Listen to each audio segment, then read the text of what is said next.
Boa tarde, meus amores. Olha aí, agora a gente está na aula 2. Se vocês devem ter percebido que ela é um complemento da aula 1, que vai falar exatamente agora das origens, certo, da literatura brasileira, né? A história, a literatura brasileira é a expressão da literatura portuguesa, ou seja, a cultura europeia estava chegando ao Brasil através da literatura, através dos portugueses, tá certo? E é interessante a gente ressaltar, né, a história da literatura brasileira pode ser dividida em duas grandes eras, a colonial e a nacional. Era colonial do quinhentismo até o arcadismo, era nacional do romantismo até o modernismo. Essas outras escolas literárias vocês vão estudar quando tiver no segundo e terceiro ano, né? A gente vai ter o quinhentismo, que a gente está vendo agora, a gente vai ter o barroco, depois o arcadismo, vem o romantismo, realismo, naturalismo, parnasianismo, simbolismo, pré-modernismo e modernismo, né? Tudo isso vocês vão ver, né, no grau médio, primeiro, segundo e terceiro ano. No primeiro ano vocês vão ter o quinhentismo, vai também estudar um pouquinho do barroco, né, e do humanismo também. A gente não pode esquecer que é muito importante, né? Qual foi o contexto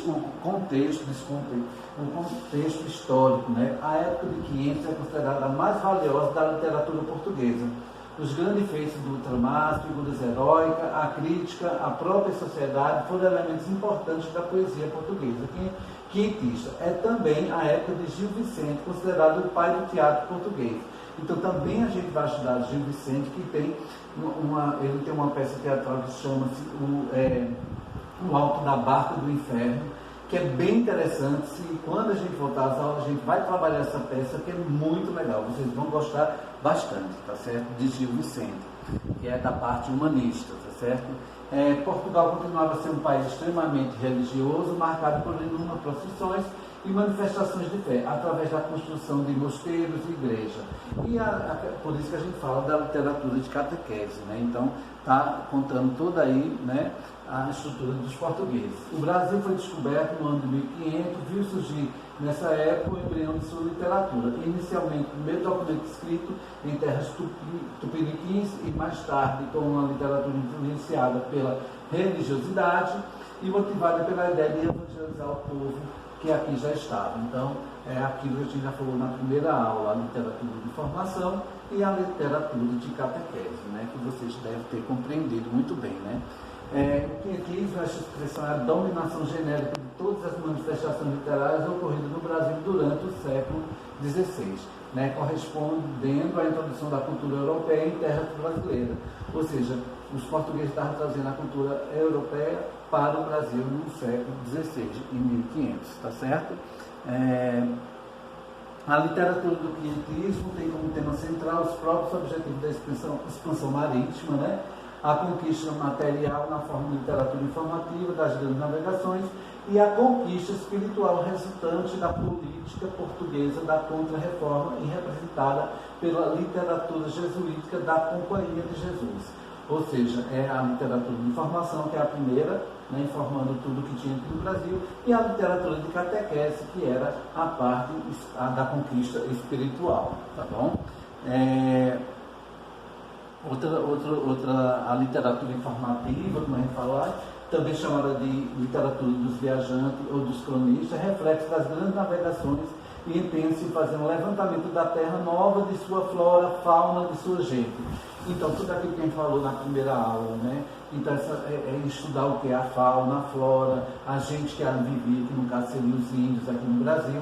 Essa era a literatura de informação de Portugal e também aqui do Brasil, tá certo?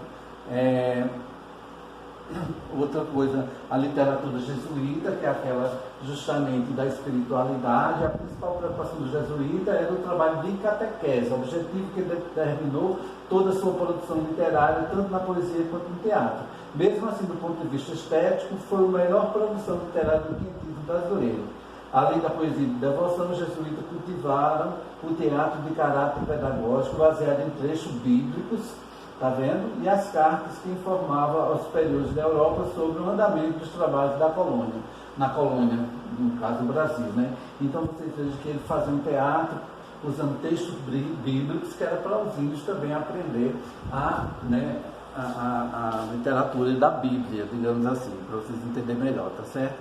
E o padre José de Anchieta, um dos principais representantes do quinhentismo brasileiro, veio para o Brasil em 1553 e no ano seguinte fundou um colégio no Planalto Paulista, a partir do qual surgiu a cidade de São Paulo. Era chamado pelos índios de Grande Piá, Supremo Pajé Branco.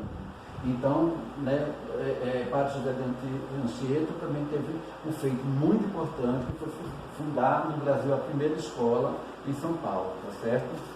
Onde nasceu a cidade de São Paulo, tá bom? Então, no geral, é isso aí. Eu mandei os exercícios de fixação e, de propósito, eu coloquei um gabarito, né? Que eu queria saber se vocês iam tentar responder depois de olhar o gabarito ou se vocês iam enganar a si mesmo, olhando logo o gabarito e depois e respondendo em seguida. Mas está a dica como eu dou em sala de aula. A gente sabe que o importante é a gente ser honesto conosco. Os exercícios que eu mando para vocês, se vocês for pesquisar na internet, pode ser que vocês encontrem a resposta, mas aí vocês não vão aprender. Então, terminando essa segunda aula, da aula 2, né, do quinhentismo, um beijo no coração e até a próxima.